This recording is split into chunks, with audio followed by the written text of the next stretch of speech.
We're now at one of those defining moments that I've seen repeatedly. The 1930 to 45 period, if you go back in history, there's nothing new to this. And it's a defining moment in terms of how people are with each other.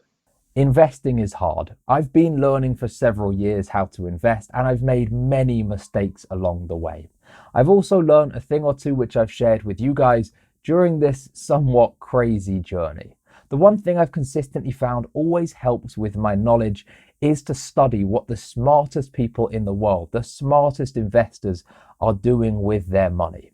That's why in this video, I'll be talking about Ray Dalio's thoughts on the market at the moment and how he recommends that investors take their portfolios forwards. If you don't know him, he is arguably the most successful fund manager of the 21st century. So certainly someone we can learn a thing or two off. Hey, welcome back to the channel, everyone. And if you're new, I'm Tom. I talk about all things investing, blockchain, and finance. So if you want to learn more about these things, consider subscribing and leaving a like, as it helps the YouTube algorithm. So let's get into it. Let's talk about what Ray Dalio has been saying in recent times, particularly answering a few questions. Does he believe that this is going to be worse than 2008? Does he think we are in a depression or in a recession? And how would he recommend that investors invest their money moving forwards? Let's get straight into it. Does he think that this is worse than 2008? Yeah, this is bigger than what happened in 2008. I'll distinguish it. In 2008, we had banks.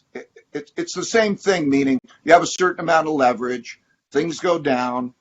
Too much leverage means you're broke in accounting terms. So then you look around and you say, who are the systemically important entities that you don't want to go broke? Because do you want to lose those banks at this time? And then you can make up money and make up credit, and you can keep them alive in some way. And you did it with banks, and through the banks, there were the mortgages, and that's what it looked like. This is more complex than that, because there are the banks, and then there are all of those that are beyond banks. All of the little businesses, all of those in all the different places that are beyond it. And it's a bigger crisis, and we have a less effective monetary policy because interest rates declines have reached their limit, and just buying financial assets by the central bank and buying the normal financial assets won't work. They have to buy the debt of the government, and the government, or the many governments, have to be effective in getting buying power and production to those who need it around the world. Dalio makes the point that in 2008, the problems with the economy were centered around two key things: mortgages and banks. For those who have studied this or have simply watched The Big Short, you'll be familiar with the housing crisis in 2008. Essentially, people were given mortgages that they couldn't afford to pay back. When the house prices didn't continue increasing, they couldn't refinance, and as a result, they defaulted on their loans.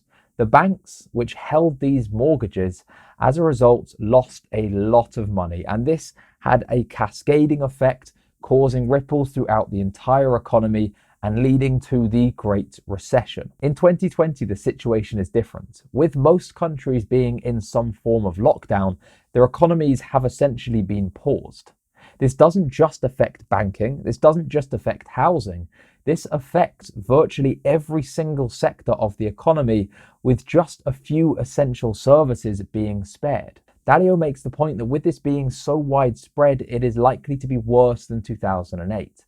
I would also add on to this that we have been overdue a recession. If you look back at history, there is a recession approximately every 3 to 5 years.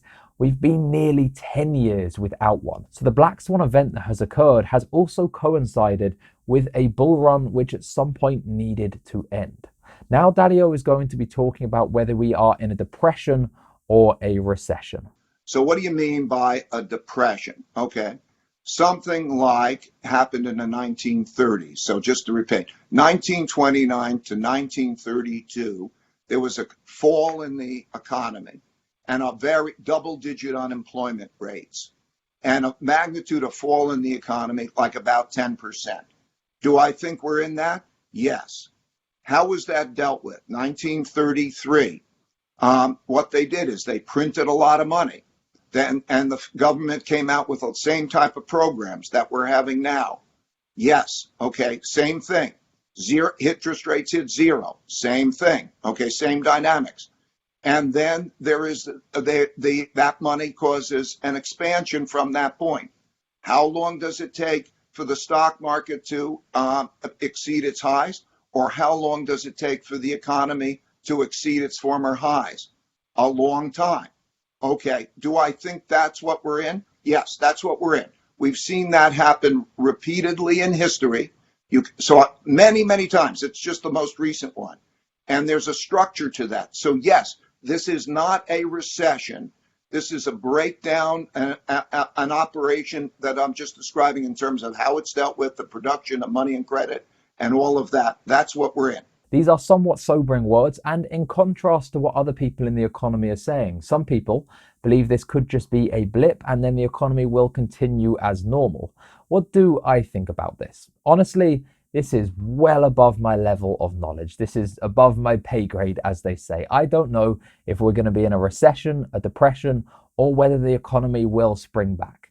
But what I will say is there is a reason why many people may not believe that we could be going into a depression, and that relates to recency bias. Recency bias is this psychological principle that what we have seen in the recent past, we assume is going to continue into the future. To be clear, this isn't just stock markets or investing, and every single person, myself included, is susceptible to this. We all look at the recent past, we extrapolate it forwards, and we assume that that is how the future is going to play out. Whereas in fact, if you look at the data, that is often not the case. So in this particular example, many people, myself included, again, have never lived through a depression. So we assume that we cannot have a depression. We haven't seen it in the recent past, so we don't think it's going to happen in the upcoming future. Instead, something like 2008, which of course was a horrible time for many people, but the outcome was a relatively quick spring back to business as usual.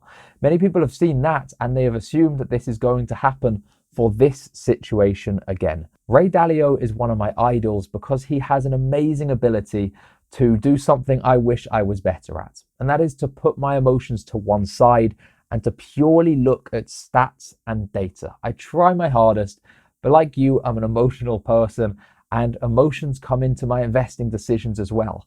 Ray Dalio is arguably the best person I've ever seen for just looking at the stats and the maths behind things. That's why he was able to predict the 2008 crisis and even made a 10% profit in that time. So when he says the depression is coming, I don't know if that's true or not. No one really does. But I know that he is one of the smartest people for predicting these types of things, because our emotions often cloud our judgment, and he's incredible at putting his emotions to one side and being purely analytical. You're probably now wondering what to do, where to invest, how to protect your money. Let's hand it back over to Dalio, who's going to discuss the two types of companies that could potentially prosper even in these tough economic times. There are two types, basically. There are those that are stable meat and potatoes, not leveraged kind of companies, the Campbell soup equivalent, like everybody's going to use them all time kind of thing. And then there are the innovators. The innovators, like we're talking about Marco, you had Marco on before. And that new innovation, those who can adapt well and innovate well and don't have balance sheet problems. In other words, they have strong balance sheets, so they're going to be able to play the game without having that. They will be great winners. And so there's always new inventions, new creativity. That is the new adaptation that becomes a company and an entrepreneur. And they're going to do great, plus the stuff that we're always going to need. Those are the things that are going to do great. He discusses two types of businesses. The first are the stable businesses that sell staple products. These are products which we will be buying in economic booms and busts. It doesn't really matter the economic situation. We all need these products, so the people who sell them, the companies that sell them, are going to have consistent revenue. The second are the innovators. These are the businesses which look at how the world is now. They study how the world is going to be different in the future, and they facilitate this transformation from how the economy is at the moment to where it will be in the future, and profit as a result. The first type of company that comes to mind is video calling software. Of course, these companies have done very well over the past few months, as this is how we now all communicate with each other. But I believe there's a long-term implication here as well. With the lockdowns occurring, businesses have been forced to encourage remote working. And many of those may have found that it's actually worked surprisingly well, much better than they expected. And this could be something that they may encourage even after lockdowns are lifted. After all, the business may have to pay less in terms of office fees if they can have some people working remote or some people who only come in a few days per week. Also, for the employees, the ability to work once or twice a week from home is a selling point, and it's better for the environment as well. So it's really a win-win-win. And this has been, of course, the case for many years, but lots of businesses have never really considered this or been forced to try it. Now that they have been forced into this position, they may change how they view offices in the future. So if you're looking for individual winners within the stock market, it could be interesting to look at the companies building the future digital economy. All I would say here, though, is be aware that this has been overhyped somewhat in recent times. So companies such as Zoom have very high stock prices now. And obviously, if you're investing, be aware of what their current market cap, their share price, and their revenue, and really nail down these things. Don't just buy into an idea of something. Always, of course, consider what you are buying into and the valuation at the time. This is advice that Dalio offers for people who are looking at specific stocks, but he understands that many people aren't going to have the time or the inclination to try to pick out the individual winners.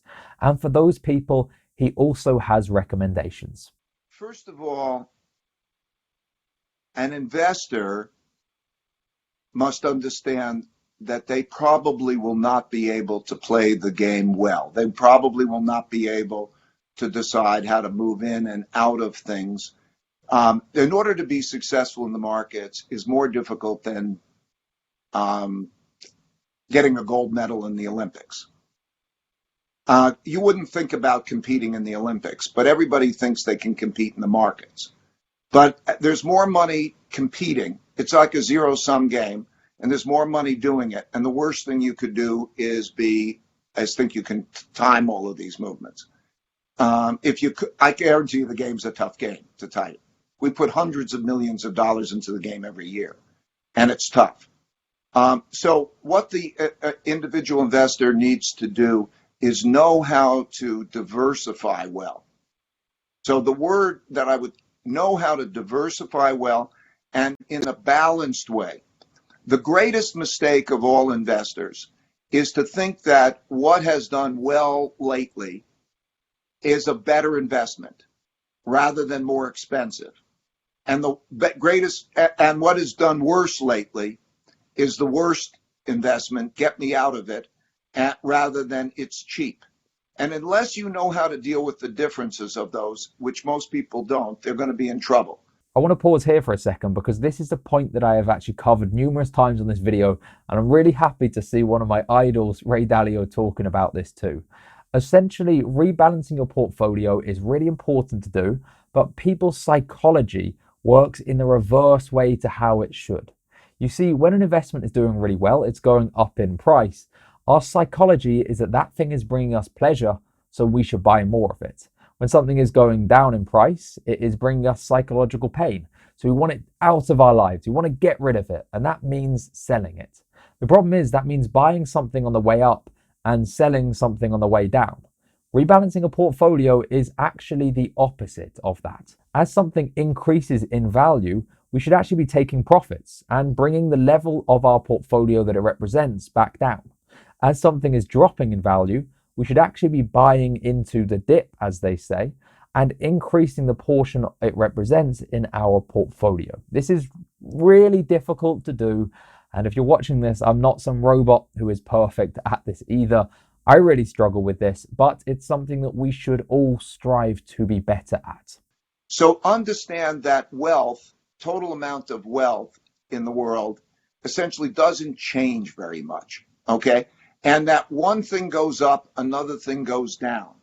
And to know how to diversify it in asset classes, to diversify it in countries, to diversify it in currencies, to know how to diversify that well so that you have wealth diversification is important.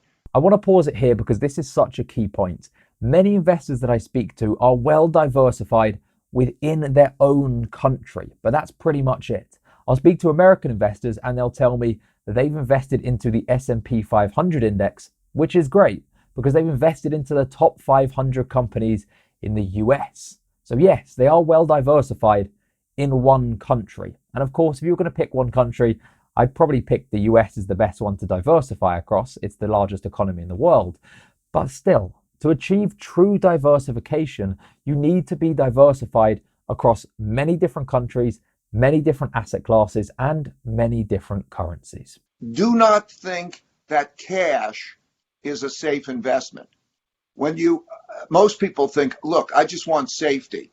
And those bonds aren't giving me an interest rate and so on. So where do I get safe? Cash is a seductive investment because it doesn't have as much volatility, but it taxes you in your buying power about 2% a year. And so, so cash is almost always the worst investment.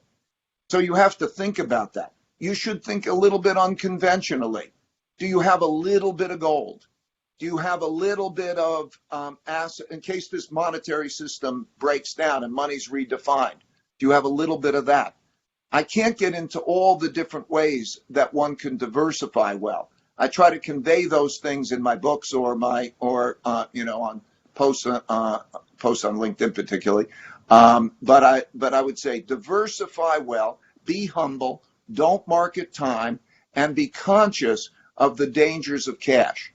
Cash is not a good investment. Not such a surprise there, bearing in mind that central banks are printing vast quantities of money, and increasing the supply of any assets is not likely to be good for its long-term price. One point I really want to touch on here is that Dalio mentions market hedges. That's something I'm quite passionate about as well. And I'll explain essentially why I think it's so important for people to include them in their portfolios. Let's say you invest 100% into the stock market. If the stock market does this, your portfolio does this. If it does this, your portfolio does this as well. Well, a market hedge is essentially an asset which is either non-correlated or inversely correlated to the stock market. So when the stock market is going down, a market hedge is going to go up. When the stock market is going to go up, a market hedge will generally speaking go down. So your potential profits, if the stock market does very well over the next few years, may be brought down slightly, but your potential losses may be brought up slightly. So essentially, by including market hedges, I know this is very scientific with the hands and everything, you essentially are bringing in the range of possibilities. So instead of having this as your potential outcomes, by including market hedges, you're reducing both numbers so they are somewhat closer to the middle. And in other economic times, you may consider having less market hedges because you may feel like there is potentially more return in equities. But I would say at this point in time, bearing in mind we have had a black swan event occur to the world, my country, as I'm recording this, is in lockdown and many people have lost their jobs.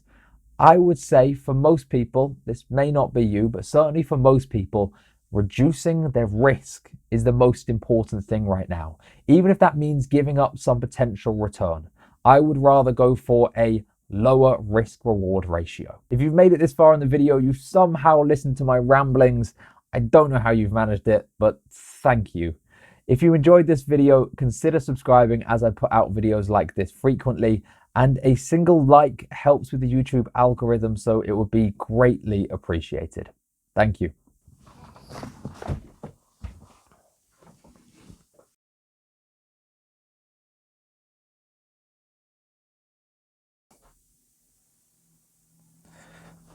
Oh, yeah, check out these videos too.